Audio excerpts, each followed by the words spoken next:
Father Simon, my confession goes back to when I was an 8-year-old at prep school, which means I've been troubled for over half a century with this undeclared burden. My tale takes place in December, when it's auditions for our school production, and the play we were going to do was Good King Wenceslas.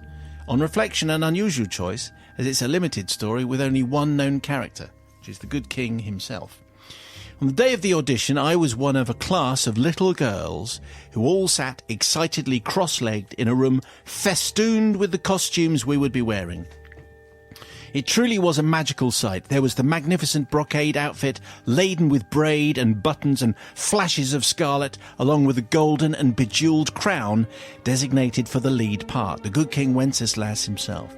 There was also various green elfin costumes with little puckish ears and a couple of handsome reindeer outfits with impressive antlers. I don't remember reindeers in the story particularly, but hey, Do you it's not? a school in December. What's the missing verse? Chuck them all in. But the most bewitching sight of all were the dazzlingly beautiful white and sparkly dresses sprinkled with twinkling glitter and hung with floating satin ribbons, just waiting to be worn by the snowflakes.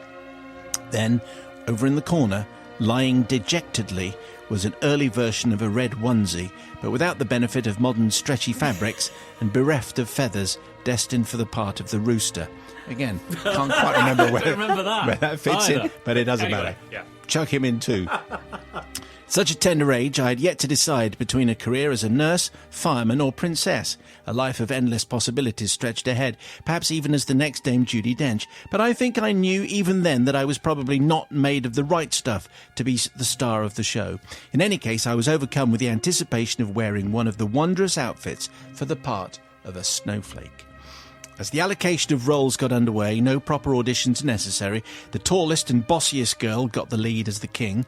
The taller girls got to be reindeers, and the smaller ones were awarded the role of elves, all very un-PC in those different days, different times indeed. Very different. Yeah. Finally, it was time to cast the snowflakes and the Rooster.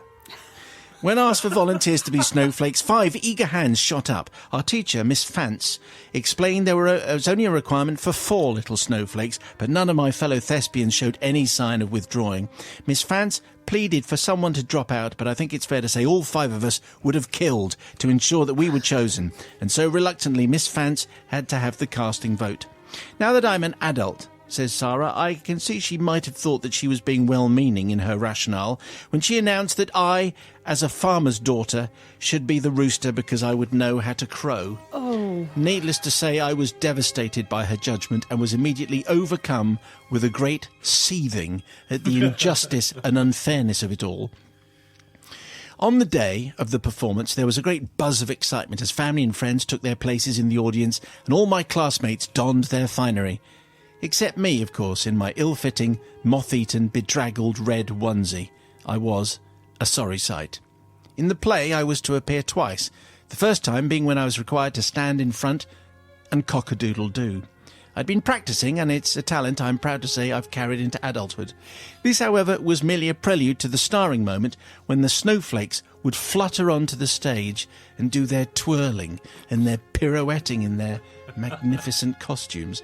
Then I would return and crow again and cross the stage to usher in good King Wenceslas and his entourage.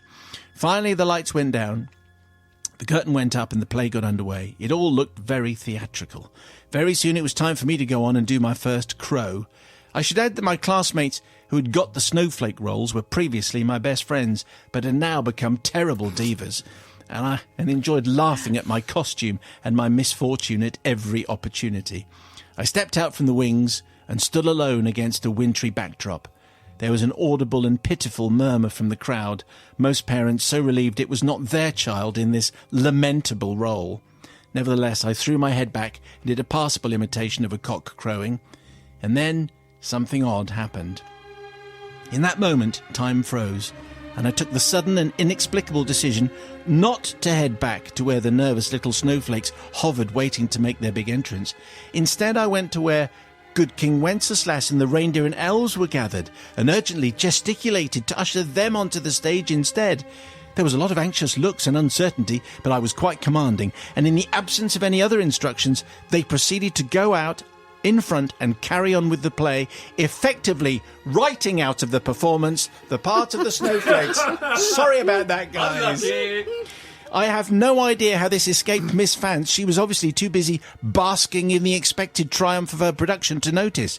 Off stage, I could see 4 very unhappy snowflakes who had been denied their moment of glory, and I am ashamed to say I felt nothing but glee. As a consequence of me editing the play, the show ended 5 minutes earlier than planned, by which time the enormity of what had happened had filtered through to Miss Vance. She had to go out onto the stage and make a grovelling apology to all the proud parents that never got to see their little darlings who by now were snivelling backstage. Ha ha. It was judged to be a genuine mistake for which no one was to blame, and certainly nobody pointed the finger at me. So, for this reason, says Sarah, I seek forgiveness, not from my classmates who never got to go on stage, because they deserved it, nor from Miss Vance, who should have been paying attention. I beg forgiveness from the parents who were denied the chance of seeing their children perform and probably never got the chance again to see them star on stage as a snowflake. Sarah is not sorry at all, not one bit.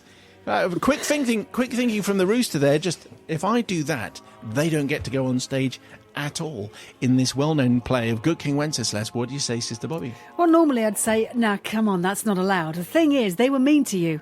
They were really, really, really mean to you in your costume. They didn't have to be. So did that they mean was their to be choice. mean to her? I think yes, they did. Yes, they did. So I can understand as an 8-year-old your sabotage. The thing is, of course, is as an adult you wouldn't do that. As an adult, you'd wear that costume. You'd be the best chick at Cockerel and basically steal the show, because that's the thing to do. Play it for comedy value, steal all the applause from everyone else, and you'd have been absolutely fine if you'd just stuck with that. Walk on 6 or 7 times. Well, also, there's only one of you, so you're the original, you're the unique. You can really play that. That's how you should have obviously been taught by your mum and dad, but they weren't there. So I understand the sabotage as an 8-year-old, but as a grown-up, you could have really stolen the show in a best way with your own talent. And so, therefore, it's difficult. I'm on the fence here. I'm on the fence. So I think because you were 8.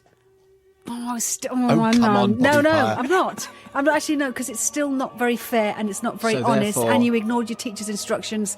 I understand it, but you're unforgiven. unforgiven. Brother Sorry. Matthew. I'm unfamiliar with the play about Good King Wenceslas. Well, what happens is he comes out on the Feast of Stephen. and he looks out, it's all deep and crisp and even. And then a snowball hits him on but- the snout. Well, it's, there's not a lot of jeopardy or dramatic arc in this. But I would say if I were one of the parents who'd been waiting, there is no point in going to these performances unless your dearly beloved is going to come out at some point. It is my idea of hell to be stuck in those kind of performances and not see your offspring come on Where's at some my point. child? Where is my child? Why am I sitting through this nonsense? It's not even well acted. She doesn't look like a rooster. And so therefore, I am not going to forgive, because when will someone please